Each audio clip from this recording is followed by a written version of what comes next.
예수님께서 부활하신 이후에 제자들에게 나타나셔서 또 사명을 다시 한번 감당할 수 있도록 은혜로 베푸시고 인도하시고 함께 하신 내용들을 발견하게 됩니다. 주님께서는 항상 주의 일을 감당하려고 했던 한 사람 한 사람, 세상에 수많은 사람들이 있지만 주님의 관심은 항상 사명을 맡은 자, 바로 하나님께서 허락하신 그 사명을 주님께서 감당하셨던 것처럼 예수님께서는 제자들을 선택하셔서 하나님의 온전한 뜻, 바로 하나님 나라의 법칙과 원리, 또 구원의 방법, 모든 것들에 대해서 나타내셨음을 보게 됩니다. 그러니까 주님의 관심은 항상 세상 다른 어떤 사람들보다도 주의 일에 헌신하고 그 인도하심 따라서 살아가고자 했었던 그 수많은 이들에게 가 있었음을 우리가 또 발견하게 됩니다. 오늘 21장의 내용을 통해 보게 되면 제자들이 이제 물고기를 잡는 내용, 21장 그 3절부터 보면은 베드로가 물고기 잡으러 가잖아요. 여기서 보면 대부분의 성경 주석가들은 제자들이 이제는 사명을 뒤로 하고 그냥 본업인 물고기 잡으러 다시 갔다라고 대부분의 학자들은 이야기하지만, 하지만은 그 중에서도 또 이제 몇몇 의견들은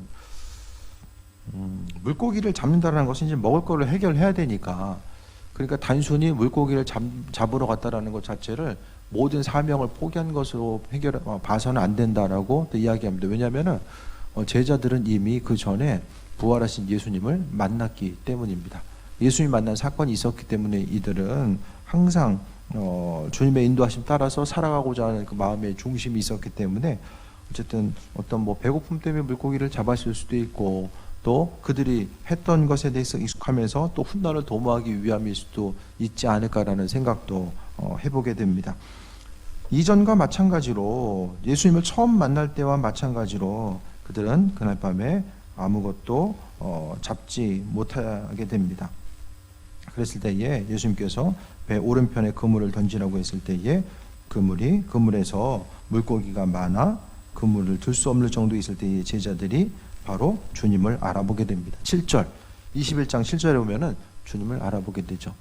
그러니까 많은 사람들이 베드로가 물고기를 전혀 잡을 수 없는 그곳에서 배 오른쪽이나 왼쪽이나 엄청나게 세상에서 큰 배라고 할지라도 왼쪽 있는 물고기 다르고 오른쪽 물고기 다른 게 아니잖아요. 똑같이 이제 있는 그곳에서 물고기를 잡은 것을 그들이 경험하고 나서 이것은 하나의 신앙 체험이죠. 이전에, 그러니까 여기서 이전에 그들이 기억을 갖고 있었죠.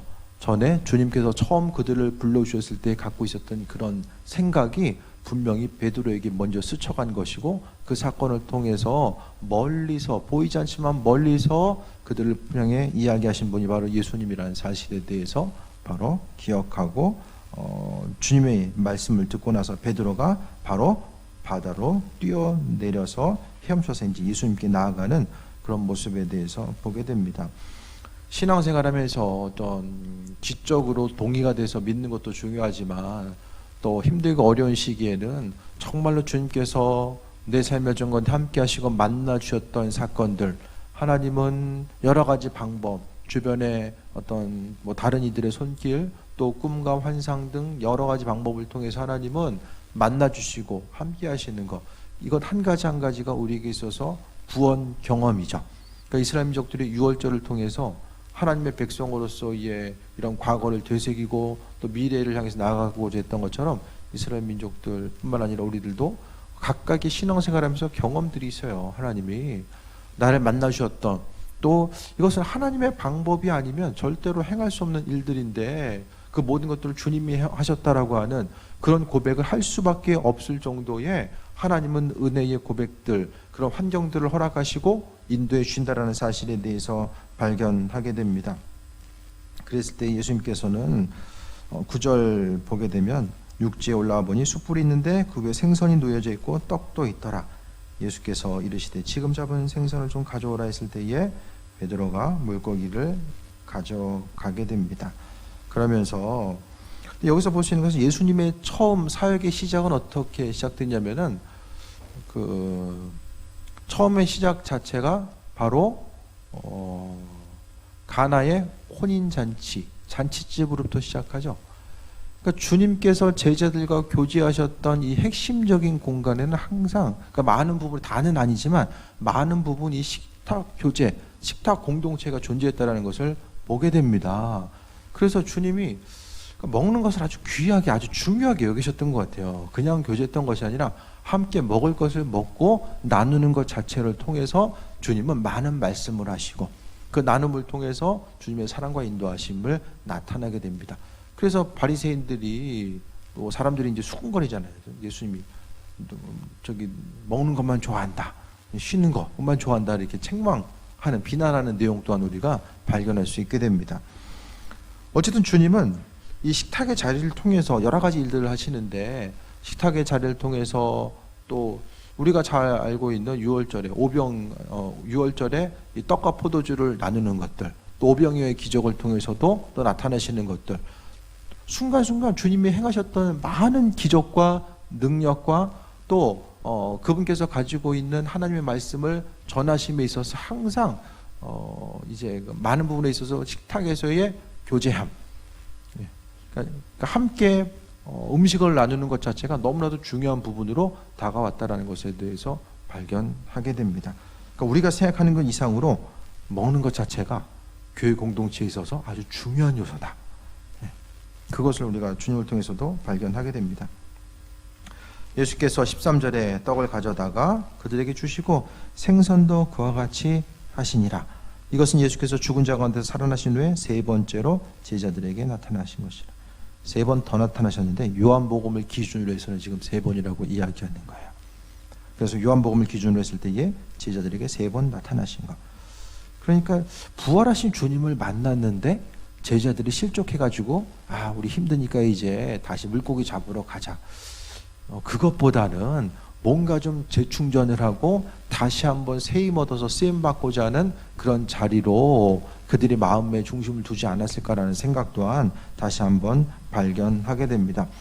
그러면서 이제 먹을 것을 주시면서, 그러니까 제자들에게 먹을 것을, 특히 이제 오늘 본문의 포커스는, 중심은 바로 베드로에게 가 있죠.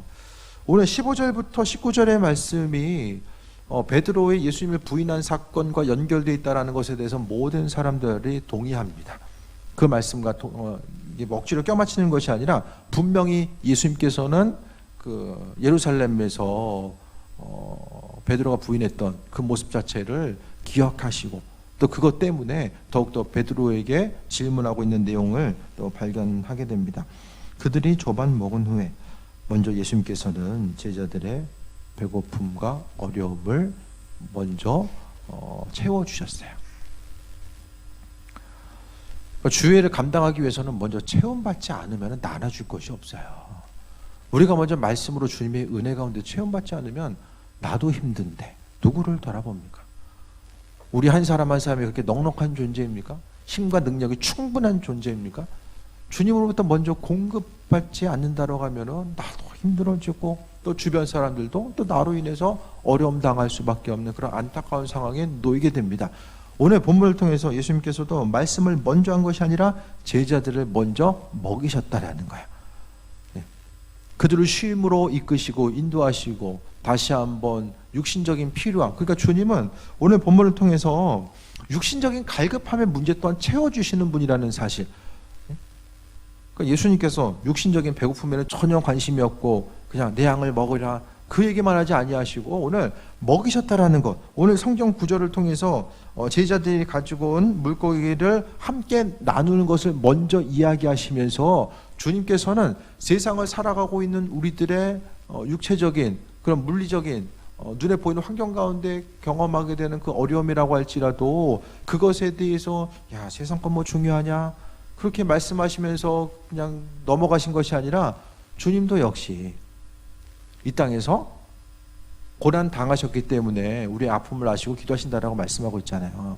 세상에서의 고난과 어려움, 배고픔의 문제, 또 세상에서의 고통의 문제가 무엇인지를 알고 계셨기 때문에 제자들을 향해서 육신적인 필요와 환경적인 어려움들을 공급하고자 하는 그 내용들을 우리가 먼저 발견하게 됩니다.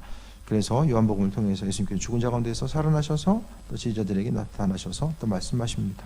15절에 조반 먹은 후에 예수께서 시몬 베드로에게 이르시되 식사 후에라고 하는 것. 그 이들은 육신적으로 배고픔을 통해서 육신적으로만, 그러니까 믿는 사람들끼리의 교제는 단순히 밥 후딱 먹고 일어나는 게 교제가 아니라 제자들은 주님과의 식탁에서의 함께함에 있어서의 공동체, 이 교제, 음식 앞에서의 교제를 통해서 육신적인 피로뿐만 아니라 영적인 갈급함, 주님을 향한, 제자들이 부활하신 주님을 향한 떨어져 있었기 때문에 가지고 있었던 그 갈급함의 문제가 이 식탁의 교제를 통해서 함께 나누고 또 공유되고 그 안에서의 치유와 회복이 나타날 수 있었다라는 사실에 대해서 말씀합니다. 그러니까 믿는 사람들끼리의 교제 자체는, 세 모임이라든지 함께 모였을 때의 교제 자체는 단순히 먹고 마시고 그냥 세상 얘기하다가 흘러가는 그런 것이 아니라 그 안에서 육신적인 필요, 그리스도 예수께서 가지고 있는 영적인 이 공급함 자체가 그 교제함을 통해서 이루어져야 된다는 거예요.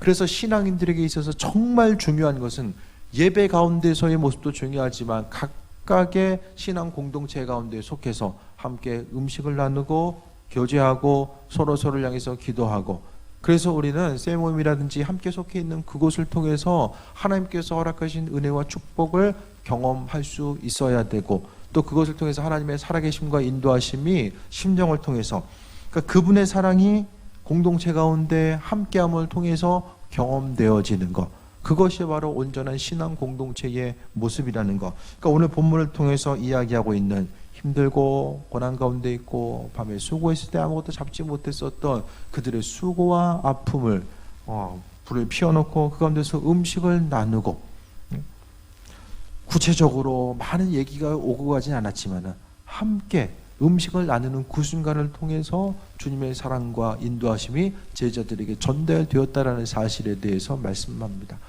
그러니까 모여서도 마찬가지입니다. 내가 어떤 말을 해서 이 갈급함을 채워줄까 굳이 애쓰고 노력하지 않아도 하나님께서는 함께 모여서 나누는 그 순간을 통해서 단 한마디의 말이라고 할지라도 그 순간을 통해서 그리스도 예수께서 역사하시고 인도하시고 그분의 뜻과 예비하심을 비춰주신다라는 것. 우리가 신앙인들의 모임 자체는 우리 한 사람 한 사람 그냥 뭐 개인적인 모임들이 아니라 그리스도의 이름으로 모이기 때문에 그 모임 가운데 그리스도 예수께서 주인 되셔서 모든 일들을 이루시고 함께 하신다라는 것. 그러니까 모임의 주인 되시는 분이 그분이라는 거예요. 그래서 예수님께서 베드로에게 말씀하셨습니다. 요한의 아들 시몬아, 내가 이 사람들보다 나를 더 사랑하냐 하시니. 그러니까 여기서 말하는 것은 예수님은 어떤 크기와 양의 분량을 이야기한 게 아니에요. 저 사람들은 요만큼 사랑하는데 너는 나를 이만큼 더 사랑하냐? 이만큼, 그걸 이야기한 게 아니에요. 이 사랑이라는 것 자체는 뒤에 보면은 뭐랑 연결되죠? 어린 양을 먹이라라고 이야기하죠. 그러니까 주님을 향한 사랑에 대해서 이야기하는 것은 어떻게 생각하면 내가 여전히 네 사명의 자리에 여전히 있는가, 그것에 대해서 이야기하는 거예요. 그 사명의 자리에 있는 것은 주님을 사랑하는 마음이 없으면 그 사명의 자리에 있을 수 없기 때문입니다. 그래서 요한의 아들 시몬아, 내가 이 사람들보다 나를 더 사랑하느냐라고 물어봤을 때에 주님을 사랑하는 줄을 주님께서 아시나이다. 이르시되 내 양을 먹이라. 그러니까 내가 나를 사랑하느냐라고 시작해서 내 양을 먹이라라고 연결되는 것을, 그 중간 과정을 생각했을 때에 베드로가 감당해야 될 이 사명의 자리와 밀접하게 연관되어 있다는 것을 오늘 본문 가운데 유추해 볼 수 있게 됩니다. 그러니까 세 번 자체는, 요한복음을 통해 보게 되면 그 학자들은 요한복음 21장이 어떻게 생각하면 이 후기 21장은 특별히 나중에 더 쓰여진 것으로 보게 돼요. 요한이 뭐 썼을 수 있지만 요한을 따르고 함께 했었던 그 공동체 가운데서 요한이 옛날에 이런 일이 있었는데 어떤 그 내용들과 문체들을 보게 되면 전체적인 문장 구조라든지 연구하다 보면은 21장이 조금 다르다라고 이제 보는 시각들이 있어요. 그냥 뭐 요한이 다 썼다라고 해도 이야기하지만 다른 시각들도 존재하게 됩니다. 이 중요한 것은 그 당시에 보면은 베드로는 철저하게 복음서 전체를 통해서 예루살렘 교회의 지도자로서 서 있는 것을 보게 됩니다. 그의 입지는 절대 흔들리지 않았어요. 마지막에 이제 그가 움직이고 나아가면서 뭐 다른 과정들도 있지만 어쨌든 어느 순간까지 안디옥 교회로 그가 움직이기 전까지는 예루살렘 교회에 있어서 온전한 지도자의 역할을 감당했었는데, 만약에 주님께서 내 양을 먹이라고 했던 이 사명과 관련된, 네가 나를 사랑하느냐라고 말씀하셨던 이 사명과 연결된 그 부분들이 회복이 안 돼 있으면은 양을 먹일 수가 없는 거죠.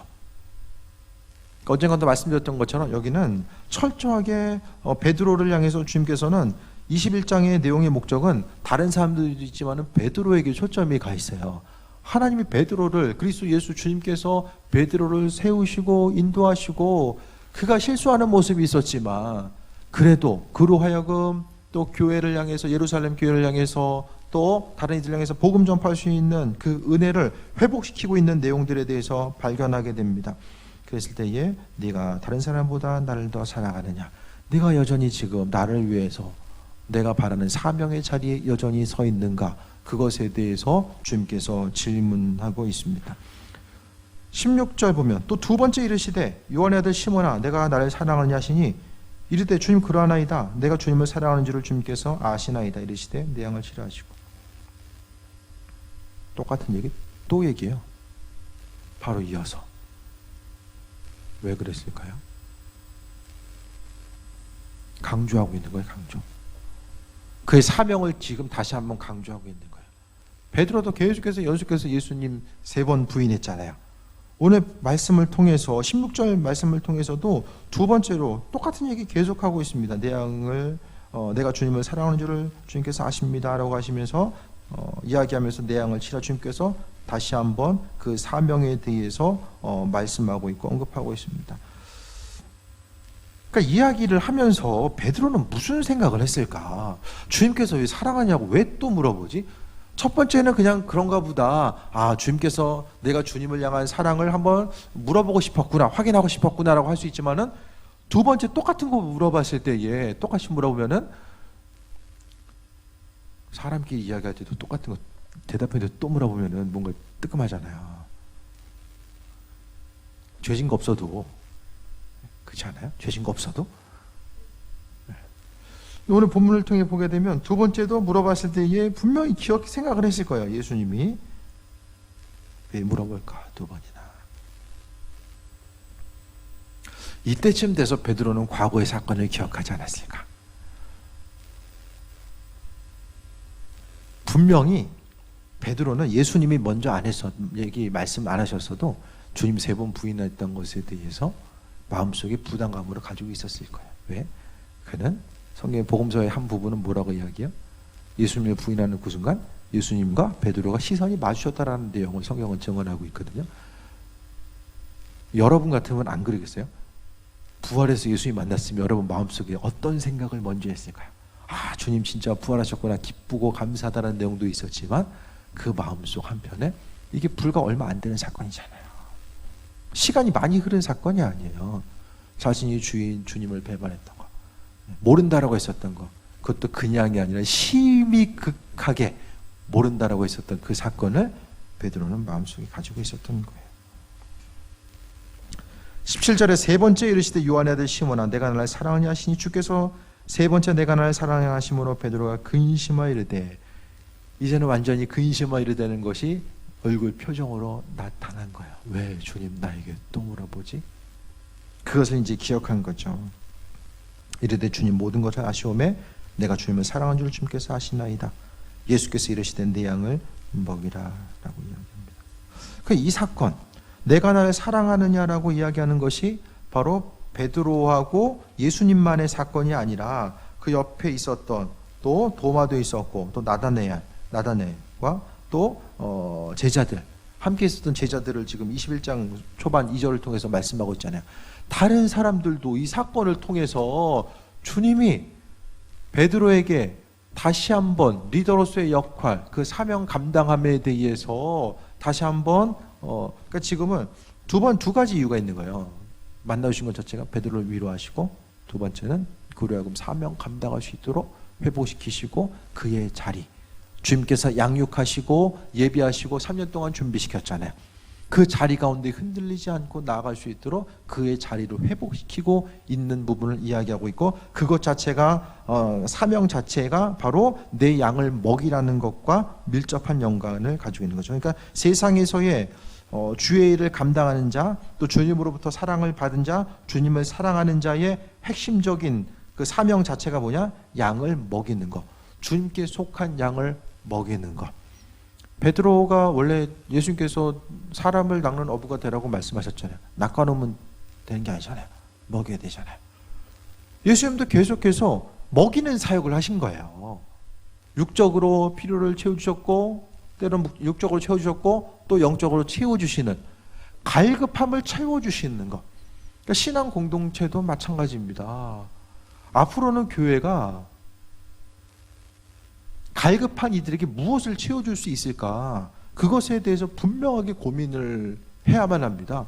구체적으로 교회 공동체를 통해서 갈급한 베드로, 주님의 제자들 예수님을 만나서 체험받았던 것처럼 교회 공동체는 교회만이 할 수 있는 그 일들, 교회만이 채울 수 있고 또 상한 심령을 만져줄 수 있는 그 일들을 교회 공동체 가운데 행하지 못하면 앞으로는 교회 공동체는 존재할 수가 없습니다. 점점 더 힘들 수밖에 없다라는 거예요.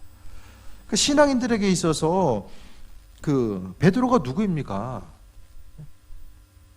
베드로, 예수님의 수제자로서 항상 베드로는 옆에 있었어요.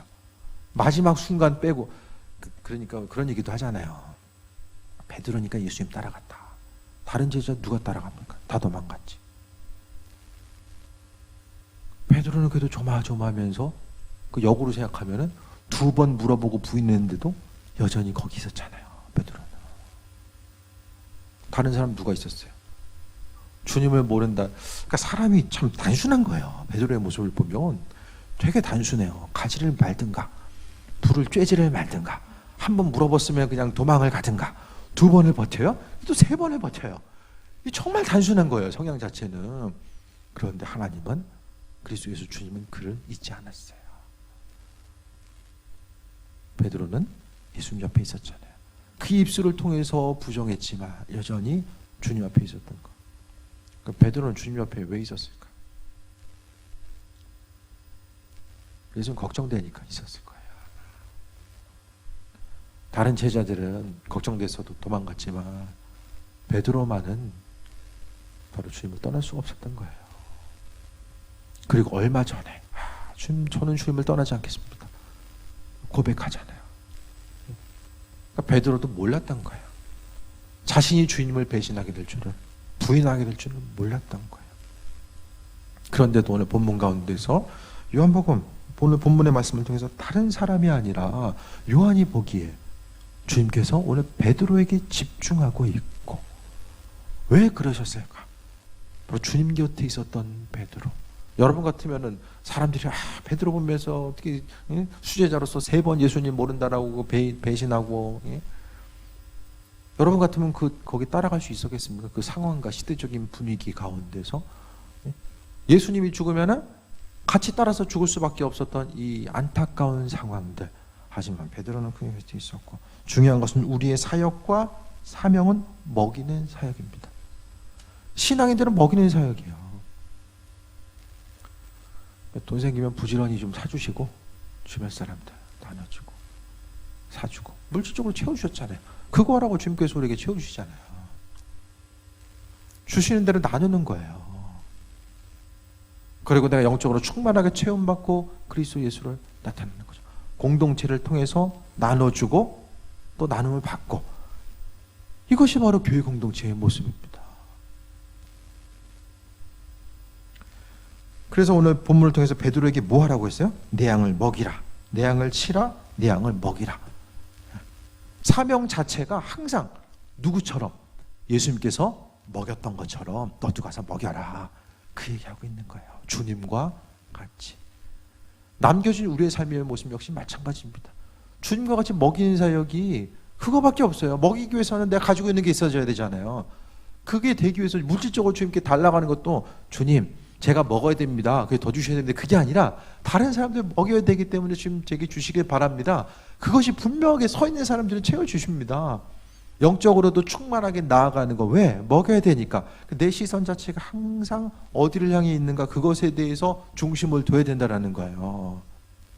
왜냐? 예수님께서도 분명하게 세상 다른 것에 관심이 있었던 것이 아니라 네가 나를 사랑하느냐? 여기서 그러니까 주님께서 하셨던 말씀은 단순해요. 시몬아, 사랑하느냐? 쳐라. 이름 부르고 네가 나 사랑해? 양을 쳐. 이거 지금 이 똑같은 말을 3번의 반복. 3번 부인한 것도 있지만 이게 성경은 상당히 3이라는 거 되게 중심을 둬요. 3번 강조했다는 것은 그 못을 딱 박았어요. 그러면 박았는데도 안심이 안 돼서 조금 살짝 벽 안으로 들어갈 때까지 한 번 더 때리는 거예요. 완전하게. 그래서 오늘 3번의 사건을 통해서 베드로뿐만 아니라 요한 주변에 있는 사람들이 하나님께서 양을 치라고 하는구나. 베드로의 사명뿐만 아니라 베드로를 대표로 해서 다른 제자들에게도 사명을 맡겨주신 거죠. 18절에 내가 진실로 진실로 내게 이르노니 내가 젊어서는 스스로 띠뛰고 원하는 곳으로 다녔거니와 늙어서는 내 팔을 벌리리니 남이 내게 띠뛰고 원하지 않는 곳으로 데려가리라. 18절에 팔을 벌린다라는 것, 성경에서의 팔을 벌린다라는 것에 대해서 그 당시에 그 서신들을 통해 보게 되면, 성경 외에 서신들을 연구하면 팔을 벌린다라는 것은 바로 형벌과 관련된 십자가형을 의미하는 거예요. 십자가 형벌. 그러니까 우리는 그냥 뭐 팔을 늙어서는 내가 팔을 벌리리니 이것 자체는 팔을 왜 벌리지 생각할지 모르겠지만 이 수신자들, 성경 시대에 읽는 사람들은 십자가 사건을 이야기하는구나. 그것에 대해서 베드로와 다른 제자들도 알았다라는 거예요. 그러니까 제자들은 자신들이 그리스도 예수, 다른 누군가를 먹이는 것, 스스로 먹고자 했으면 숨었겠죠. 그런데 다른 누군가를 먹이기 위해서는 환난과 어려움과 고통의 때가 올 수 있다라는 거, 오게 된다라는 것에 대해서 주님의 말씀. 그래서 이 한 구절 자체에 오늘 주님께서 만나 주시고 위로하신 이 사건들을 통해서 제자들은 스스로의 자리를 찾아가게 되고, 또 그들이 마지막까지 감당해야 될 사명이 무엇인지에 대한 아주 중요한 전환점, 사명의 갱신 사건이 오늘 본문을 통해서 나타나게 됩니다. 팔을 벌리고 남이 띠띠우고 원하지 않은 곳으로 데려가리라. 다른 사람도 손에 의해서 죽음에 이를 수밖에 없다라는 것. 그래서 교회는 교회에 성경이 있고 교회 전승이 있어요. 성경 시대에 나와 있었던 주님의 제자들이 있었고요. 그 제자들의 요한의 제자, 뭐 사도 바울의 제자, 특별히 이제 교회 기록 가운데서는 요한의 제자, 사도 요한의 제자가 폴리캅, 주님의 제자들의 제자들을 교부라고 이야기합니다. 초대 교부, 교부는 교회의 아버지. 그래서 교부들이 기록을 남겨요. 그의 스승, 그 제자들이 어떻게 죽음에 이르렀는지에 대해서 기록을 남겨놓게 됩니다. 그 기록 자체를 통해서 제자들의 나머지 행적 자체를 우리가 발견할 수 있는데, 그 기록 자체는 연도수가 제자들의 죽음 이후에 얼마 되지 않기 때문에, 큰 시간 차이가 나지 않기 때문에 비교적 많은 부분 알 수 있는 거죠. 19절에 이 말씀을 하시면 베드로가 어떤 죽음을 하나님께 영광을 돌릴 것을 가리키심이로라. 이 말씀을 하시고 이르시되 나를 따르라 하시니라고 합니다.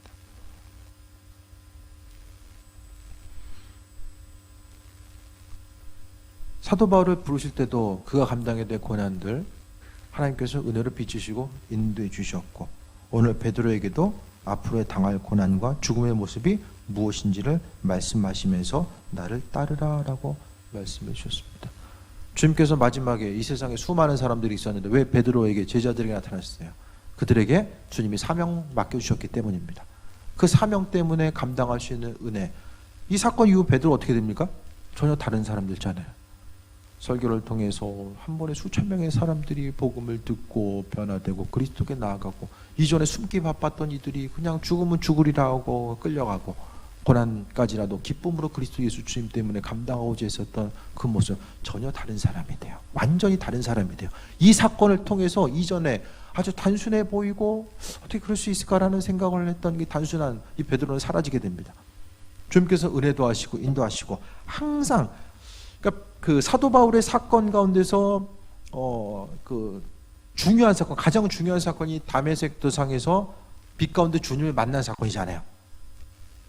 그러니까 제가 뿌리 경험이라고 계속 말씀드리는 것은 신앙 경험, 가장 중요한 신앙 경험. 그러니까 바울이 변화되었던 가장 중요한 신앙 경험을 그거 하나예요.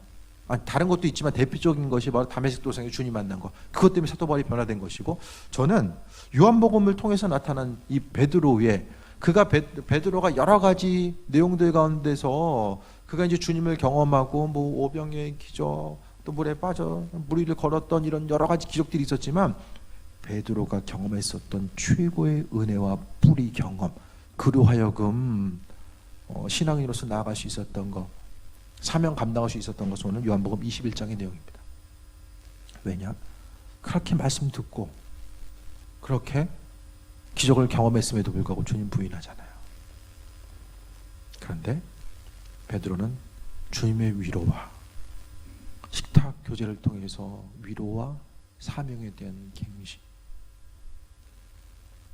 그것을 통해서 내가 주를 위해서 죽겠다라고 하는 그 마음의 중심이 다시 한번 새로워지는 시간으로서 오늘 비춰지게 됩니다.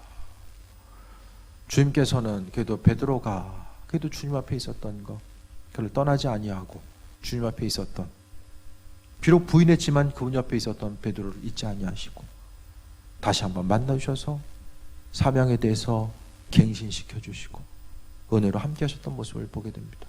우리 역시 주님 모시기에 주님 앞에 서기에 너무나 부족하지만 그래도 주님께서 끝까지 믿어주셔서 사명 감당할 수 있도록 은혜 베풀어 주시고 그 인도하심의 자리에서 승리할 수 있도록 우리를 여전히 부르고 계심 자체가 얼마나 중요한 일인가.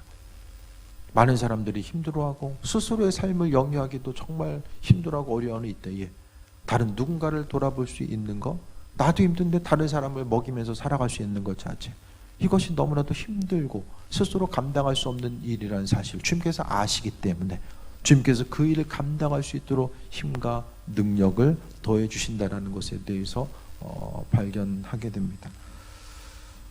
믿는 자로서 각자에게 맡겨진 사명이 무엇인지를 발견하시고 중요한 것은 먹이는 거예요. 주님 사랑하는 것은 누군가를 향해서 먹이는 것으로 표출되어야만 합니다. 네가 나를 사랑하느냐? 그러면 나를 사랑하는 거 먹이는 것을 통해서 내가 알게. 역으로 이야기하면 그거예요. 주님 사랑한다는 것이 입술로 찬양하고 기도하고 주님 내가 사랑하는 거 아시죠? 백날 얘기한다라고 그냥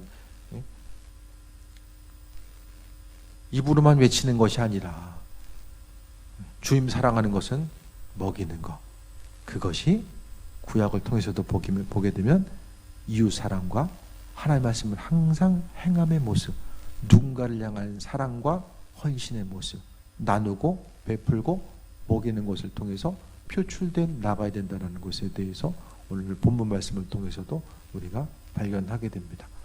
믿는 이들로서 항상 하나님의 사랑과 인도하심과 예비하심이 무엇인지를 돌아봐야 되는데, 오늘 말씀을 통해서 내 양을 먹이라고 말씀하시고 나를 따르라라고 주님께서 비추시고 인도하셨던 내용들에 대해서 우리가 발견하게 됩니다.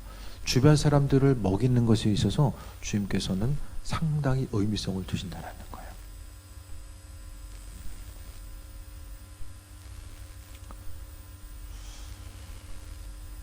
제가 월요일날 잠깐 꿈을 꿨는데 꿈 내용은 뭐 잘 기억은 안 나요. 근데 한 가지 중요한 것은 교회에서 이번에 그 월세 부분을 선교비로 나눴던 것에 대해서 주님께서 정말 기뻐하시는구나. 전체적인 내용은 기억나지 않는데 마음속으로부터 이거 정말 주님이 기뻐하시는구나. 그게 이제 마음속에 기억이 나요. 월요일날 자고 일어났는데 새벽에 그게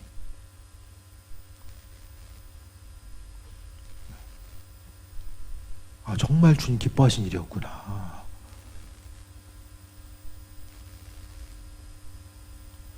내가 생각하는 것보다 주님은 주변 사람들 누군가에게 더 중심을 두고 계시는구나. 우리들이 크든 작든 이 먹이는 일과 관련돼서 영육간에 채워주고 나아가는 일들을 아무튼 그게 좀 마음속에 좀 머릿속에 그냥 기뻐하시는 거야 이게 아니라 마음속에 정말로 이게 느껴지는 거 있잖아요. 네. 그런 걸 좀 경험을 했어요. 말씀을 통해서 어쨌든 주님께서 우리의 삶의 여정 가운데 주님 사랑하는 것은 주님께서 맡겨주신 양을 먹이는 것, 가정에서의 자녀가 될 수 있고 소그룹 가운데 맡겨진 이들이 될 수도 있고 또 목회하는 저로서는 또 교회 가운데 맡겨주신 이들도 될 수도 있고 어쨌든 중요한 것은 주님 사랑하는 마음은 나누고 베푸는 것으로서 나타나고 또 주님 사랑하는 것 또한 그렇게 연결되어져서 나타나야 된다는 것을 다시 한번 발견하게 됩니다. 오늘 주님께서 제자들을 만나주셔서 위로하시고 사명을 다시 한번 갱신시켜 주시고 또 그로 하여금 은혜로 베풀어 주셔서 제자들이 끝까지 마지막까지 모든 제자들이 다 주님 때문에 요한 빼고 다 순교하잖아요. 전부 다. 오늘 주님께서 다시 만나주시고 함께 하셨던 그 은혜를 제자들은 죽는 그 순간까지 기억했기 때문에 주님에 대한 기억, 만나주시고 식탁을 통해 나누셨던 그 은혜, 그것을 통해서 승리하는 온전한 삶을 살아갔다는 사실을 오늘 본문 가운데서 다시 한번 발견하게 됩니다. 믿는 우리들의 삶의 여정 가운데 항상 하나님은 은혜 도하시고 인도하시고 함께 하십니다. 삶의 여정 가운데 오직 그리스도 예수 주님 바라보시고 우리 삶의 여정 가운데 주인 되신 그분으로 말미암아 승리하며 주님의 위로하심과 인도하심, 사명 감당할 수 있는 모든 힘과 능력은 그분께서 우리에게 허락해 주신다는 사실을 다시 한번 기억하시고 승리하는 귀한 삶 되시길 축원드립니다. 기도하겠습니다.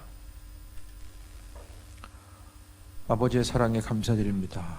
주님, 다른 어떤 것보다도 항상 그리스도 예수 주님으로부터 공급받고 위로받고 채움받고 은혜 가운데 그 사랑을 전하는 귀한 삶으로 하나님 이끄시고 인도하여 주옵소서. 모든 것이 다 하나님의 은혜입니다. 주님의 은혜가 아닌 것이 없습니다.